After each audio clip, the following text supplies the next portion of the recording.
Sir आप ये बताइए, मनीष कश्यप के ऊपर जो एफआईआर हुआ है वह सही हुआ है या गलत हुआ है? क्या सर आपको डर नहीं लगता है? क्या रे, मेरे सीने में जो जख्म है वो सब फूलों के गुच्छे हैं। और दुनिया वालों, मुझे पागल ही रहने दो, क्योंकि हम पागल ही अच्छे हैं, हम पागल ही अच्छे हैं। दोस्तों नमस्कार, मैं हूं पीके लोहार और आप देख रहे हैं सफर नया भारत। दोस्तों आज हम आपको एक ऐसे जाने माने पत्रकार से मिलाएंगे जो सफर नया भारत के डायरेक्टर के साथ रिपोर्टर हैं और सबसे बड़ी बात, जो झारखंड का लाडला कहे जाते हैं। आइए हम एक ऐसे झारखंड के लाडला से मिलवाते हैं जो बेबाक पत्रकारिता के नाम से, बेबाक पत्रकार के नाम से जाने जाते हैं। आनंद जी, आपका बहुत बहुत स्वागत है। जी बहुत बहुत धन्यवाद आपका। आपने इतना समय निकाल करके हमसे कुछ बात करने के लिए तैयार हुए हैं, इसके लिए। अभी आप सर देख पा रहे हैं, कुछ दिन से आपने सुना होगा कि मनीष कश्यप, आपने उनका नाम सुना होगा जी। सच तक न्यूज का बहुत बड़ा रिपोर्टर हैं। जी। उनके ऊपर वो तो लगातार जनहित को लेकर के सवाल उठाते आ रहे हैं, चाहे वह बेरोजगारी का हो, चाहे वह कहीं किसी भी तरह का समस्या हो। हम यह देखते हैं कि अगर कहीं गाड़ी का किसी तरह का ट्रैफिक का मामला हो या फिर बेरोजगार हमारे देश के वैसे बेगार लोग जो हमारे देश से अन्य, हमारे राज्य से अन्य जगहों पर जा करके पलायन करते हैं रोजगार को लेकर के, इन सभी बातों को, इन सभी विशेष मुद्दों को मनीष कश्यप जी उठाया करते हैं। आज आपने सुना होगा उनके ऊपर प्राथमिकी दर्ज की गई है बिहार सरकार के द्वारा। तो क्या आपको ये उचित लगता है? और हुआ है तो कैसे हुआ है, ये क्यों हुआ है, क्या कारण है, इस पर आप क्या कहना चाहेंगे? देखिए, जैसा कि आपने बात किया सन ऑफ बिहार मनीष कश्यप के बारे में, तो जहां तक देखा जाए और जितने भी सारे लोग आज भी सुनेंगे और देखेंगे, हमारे भी जो ऑडियंस हैं वो भी यदि देखेंगे, पता चलेगा कि मनीष कश्यप ऐसा शख्स हैं जो ना किसी पक्ष को लेते हैं, वो निष्पक्ष तरीके से पत्रकारिता करते हैं। ऐसा नहीं किसी विशेष पार्टी को लेकर के काम करते हैं। आपने भी प्रमोद जी जैसा कि कहा, चाहे वो रोजगार का विषय हो, शिक्षा का विषय हो, या फिर कोई बीमारी का विषय हो, स्वास्थ्य का विषय हो, हर जगह तत्परता से खड़े रहते हैं। तो वो है मनीष कश्यप। दूसरे पत्रकार को आप उतने अच्छे तरीके से नहीं देखे होंगे, लेकिन यदि उस पर एफआईआर दर्ज किया गया है तो कहीं ना कहीं अच्छे से सच को दिखाने वाले को दबाने का प्रयास किया जा रहा है, सच को सामने लाने वाले को दबाने का प्रयास किया जा रहा है, उसको नीचे दबाने का प्रयास किया जा रहा है, ताकि समाज के गलतियों को लोग देख ना पाए और जो लूटने वाले हैं, खाने वाले हैं, भ्रष्ट हैं, वो अपना जेब भरते हुए अपने पूरे परिवार को बड़ा कर सके और इंजॉय और मस्ती के साथ जीवन को व्यतीत कर सके। लेकिन वैसे भ्रष्टाचारियों को कभी भी गरीब का आंखों के आंसू नजर नहीं आते हैं।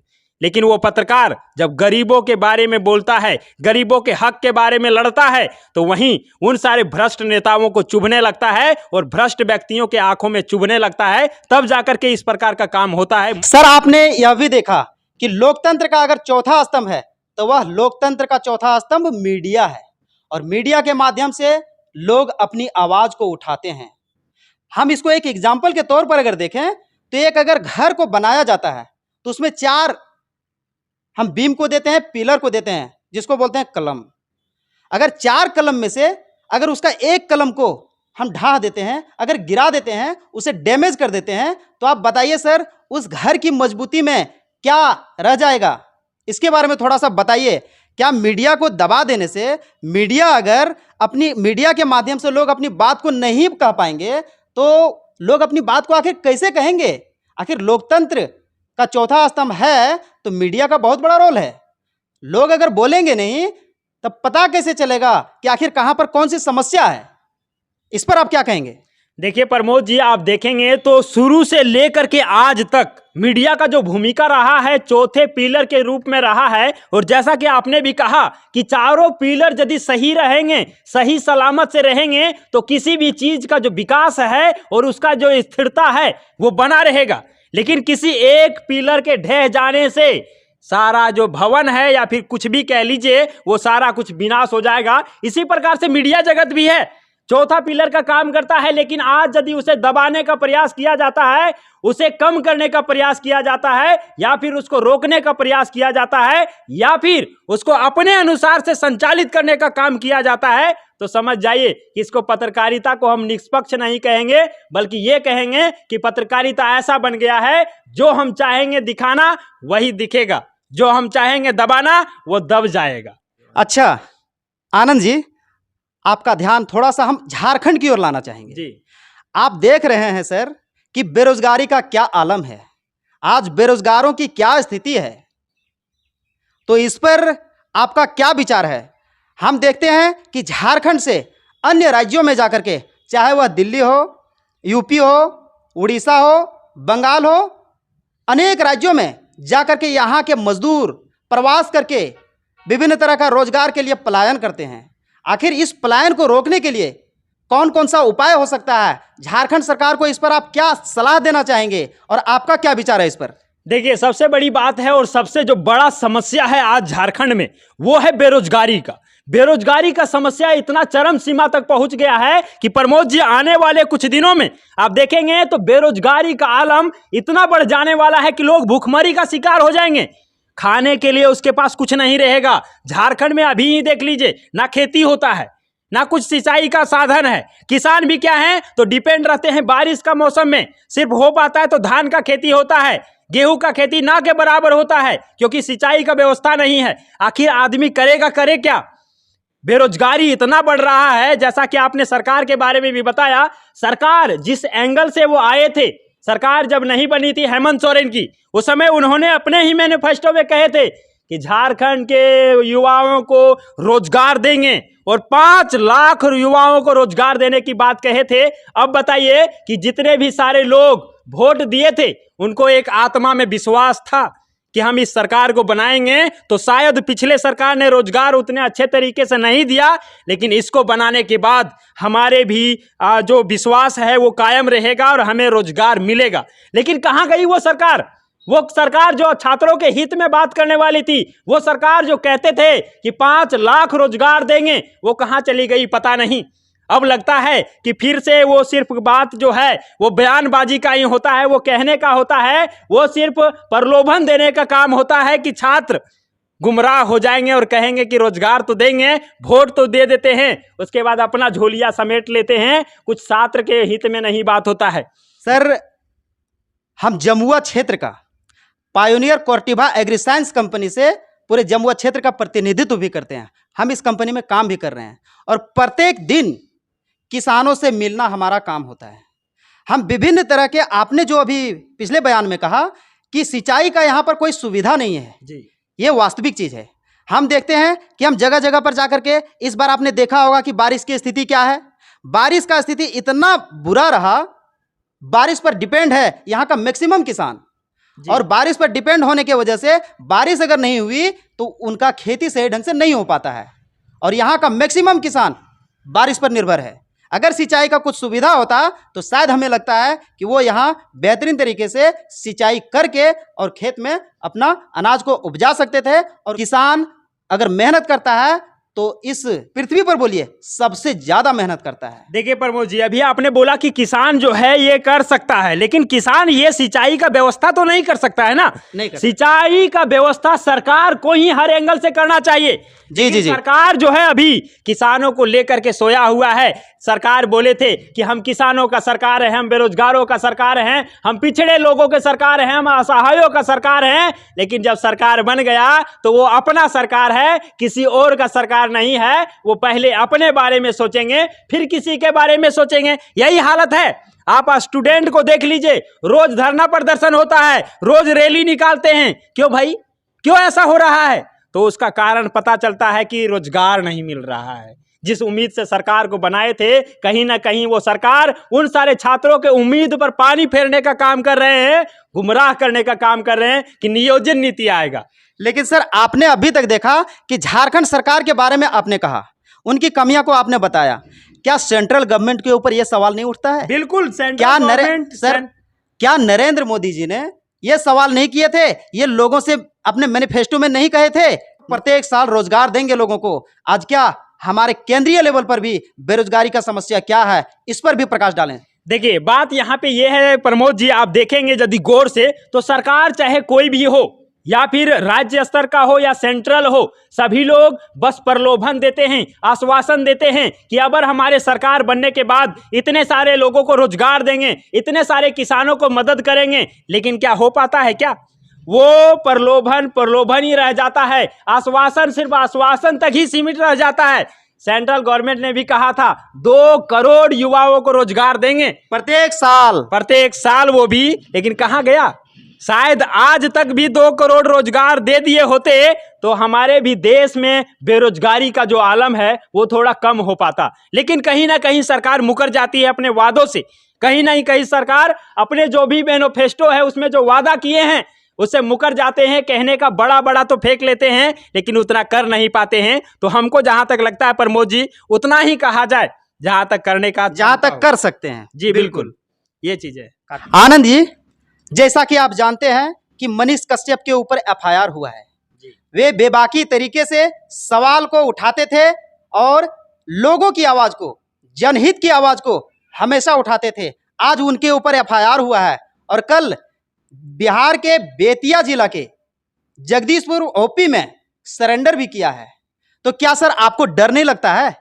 देखिए प्रमोद जी, जहां तक आपने डर की बात कहा है तो यदि हम हर एंगल से सही होंगे तो डरने की कोई बात ही नहीं होगा। और हमको जहां तक पूरा विश्वास है कि हम अपने स्तर से हमेशा चाहते हैं कि हर एंगल से हम सही रहें, तो डरने का हम किसी के बाप से भी नहीं डरते हैं। लेकिन सर डरते तो मनीष कश्यप भी नहीं थे। आखिर उनके ऊपर एफआईआर हुआ ना, और कल जाकर के सरेंडर भी किए हैं। देखिए प्रमोद जी, इस बात तो जो आपने बताया कि मनीष कश्यप भी किसी से नहीं डरते थे, लेकिन डर तब लगने लगता है ना जब हमारे समाज में प्रशासन जो है, प्रशासन की व्यवस्था या फिर न्याय की व्यवस्था चरमरा जाती है, तब डर लगता है। यदि हमारा प्रशासन व्यवस्था सुव्यवस्थित तरीके से है, उस पर हम लोग को विश्वास है, न्याय पर हम लोग को विश्वास है, तो कभी डर नहीं लगेगा। क्योंकि हमने जो भी काम किया है वो कहीं ना कहीं सही है। लेकिन वो सारे लोग ही चरमराए जाएं और अपने ही अनुसार से काम करने लगे। जैसे आप धनानंद को जानते होंगे, जिसको चंद्रगुप्त मौर्य ने आश्वासन दिया था कि तुम्हारा जो है ये साम्राज्य को गिरा देंगे। चाणक्य ने बहुत सारा मदद किया उनको गिराने का। और लास्ट में आपने देखा कि जिस प्रकार से धनानंद का जो शासन व्यवस्था था, सेनाओं को भेज देता था किसी भी तरह से कुचल देने के लिए, किसी को भी मार देने के लिए। वो धनानंद का अपना सेना था, वो जो चाहते थे वो करा लेते थे। यदि यहाँ का भी सरकार के अनुसार से प्रशासन चलने लगे तब हमको डर जरूर लगेगा। लेकिन प्रशासन अपने अनुसार से चले, जहां पे अच्छा है वहां अच्छे तरीके से काम करे, जो गलत है उसके खिलाफ में कार्रवाई करे, तो हमें कभी डर नहीं लगेगा। प्रमोद जी, सर आप ये बताइए, मनीष कश्यप के ऊपर जो एफआईआर हुआ है वह सही हुआ है या गलत हुआ है? देखिए, ये जांच का विषय है। पहले इस मुद्दे पर जांच होनी चाहिए और जांच जब हो जाएगा पूरे तरीके से, उसके बाद यदि इसका निर्णय जो न्यायालय के द्वारा मिलेगा उसके अनुसार से किया जाए तो बेहतर होगा। इसमें हमारा जो जवाब रहेगा वो अभी कुछ नहीं हम कह सकते हैं, क्योंकि जांच का विषय है। लेकिन बस इतना जरूर कहेंगे कि जो भी जांच है वो जांच करके उसके बारे में जो भी कार्रवाई होना है वो कार्रवाई किया जाए तो अति उत्तम होगा। जैसा कि आप जानते हैं, भगत सिंह अपने देश की लड़ाई के लिए हमेशा से तत्पर रहे, हमेशा अपने देश को आजाद कराने के लिए तत्पर रहे। चंद्रशेखर आजाद को भी आप देखे होंगे, और 23 साल की उम्र में शहीद हो गए। 23 साल के उम्र में शहीद भी हो गए। किसके लिए शहीद हुए? देशवासियों देश के लिए। और आज मनीष कश्यप भी है तो वो अपने माँ के लिए, अपने पिता के लिए, अपने घर परिवार के लिए काम नहीं कर रहे। वो जब भी आवाज उठाते हैं तो पूरे बिहार वासियों के लिए उठाते हैं, पूरे देश के लिए उठाते हैं। तो वो भी तो अपने देश और समाज के लिए ही जी रहे हैं ना। तो आज हम सभी का योगदान यहाँ पे क्या होता है? जो व्यक्ति हमेशा से अपना सारा समय समाज को दिए हैं, क्या आज उनके ऊपर एफआईआर होने के बाद हम सभी को देखना है और सोचना है और यहाँ पे क्या निर्णय लेता है समाज कि आखिर उसके साथ इस घड़ी में हम सभी खड़ा रहते हैं या नहीं, ये सोचने की जरूरत है। लेकिन सर कानून इस पर पहले जांच करेगी कि आखिर उनके ऊपर जो एफआईआर हुआ है वह सही हुआ है या गलत हुआ है।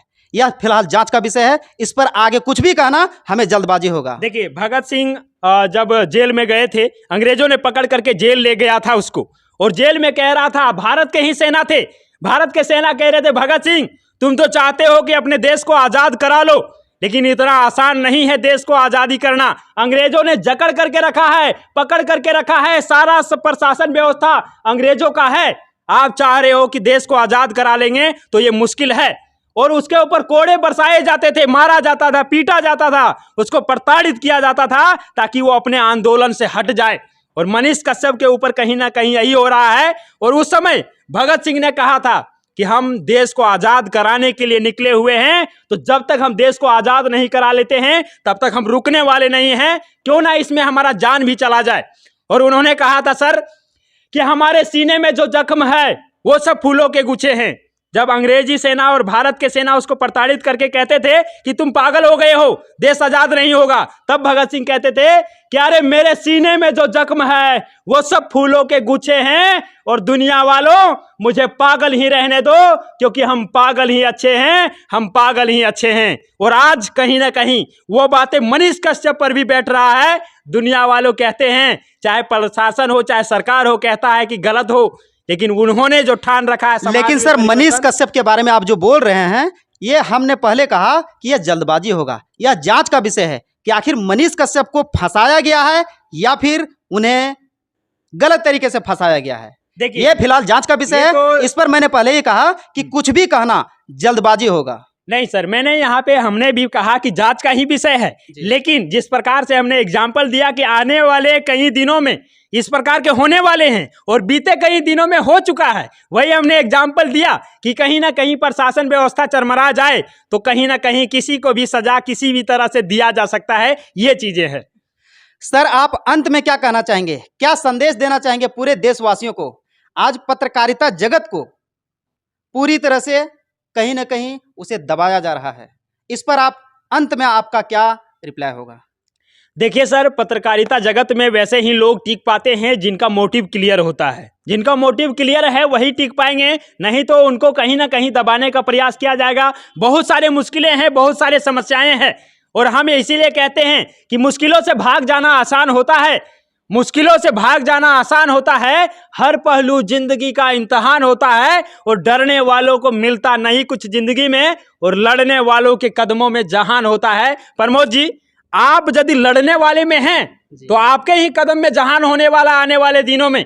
लेकिन आज आप मुश्किलों से डर गए, भाग गए, छोड़ दिए मैदान, तो आपका जीत कभी नहीं हो सकता है। आप बस वही सिमट करके रह जाने वाले हैं। इसीलिए हमेशा जब भी मुश्किलें आए मुस्कुराते हुए कहिए कि ये मुश्किल भी आया है तो इसको भी झेल लेंगे, सामना कर लेंगे और आगे बढ़ते चले जाएंगे। चाहे रोकने वाला 1000 क्यों ना हो, चाहे चट्टान सामने क्यों ना खड़ा हो, दशरथ मांझी बन करके छेनी हथौड़ी लेकर के उसको भी तोड़ेंगे और आगे बढ़ते हुए अपने मंजिल तक पहुंच जाएंगे। झारखंड का लाडला कहे जाने वाले आनंद आर्या जी के साथ मैं पीके लोहार। यह न्यूज आपको सच न्याय तक न्यूज चैनल पर भी देखने को मिलेगा। हम लोगों को दीजिए इजाजत, मिलते हैं अगले वीडियो में, तब तक के लिए जय हिंद।